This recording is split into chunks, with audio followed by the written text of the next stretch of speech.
जी hello दोस्तों, मेरा नाम है अरुण। उम्मीद है आप लोग ठीक होंगे।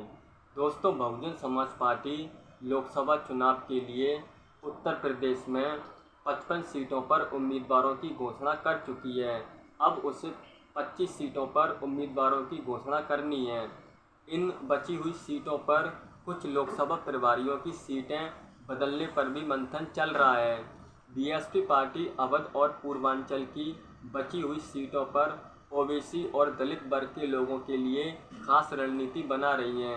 खासकर उन 7 सुरक्षित सीटों पर ऐसा समीकरण सेट करना चाहती है जिससे चुनाव के नतीजे उनके पक्ष में मिल सके।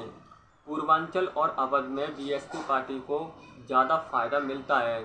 यही वो क्षेत्र है जहां सबसे ज़्यादा ओबीसी जातियां रहती हैं। इन्हीं क्षेत्रों में सबसे ज़्यादा छोटी पार्टियां रहती हैं जो जाति के आधार पर राजनीति करती हैं। एक समय ऐसा था जब पूर्वांचल और अवध बीएसपी का मजबूत किला हुआ करता था। 2019 के लोकसभा चुनाव में भी बीएसपी को इन्हीं क्षेत्रों में फ़ायदा हुआ था। इसलिए बीएसपी बिल्कुल सही रणनीति अपना रही है। उम्मीदवारों के चयन में सावधानी बरत रही है। ऐसे उम्मीदवारों पर दांव लगाने का मंथन चल रहा है जिससे जीत का समीकरण फिट बैठ सके।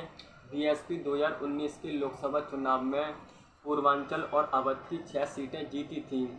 वो है अम्बेडकर नगर, गाजीपुर, घोसी, जौनपुर, लालगंज और श्रीबस्ती सीट। इसके अलावा मछली शहर सुरक्षित सीट पर बीएसपी के उम्मीदवार टी राम को केवल 181 वोटों से हार मिली थी। इसलिए ये 7 सीटें बीएसपी के लिए मायने रखती हैं।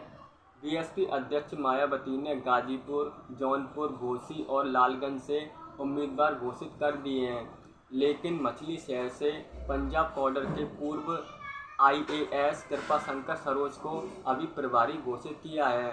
अन्य पर उम्मीदवारी के लिए या तो प्रभारियों पर मंथन चल रहा है या फिर प्रभारी बनाकर उनकी क्षेत्रीय स्तर पर टेस्टिंग चल रही है।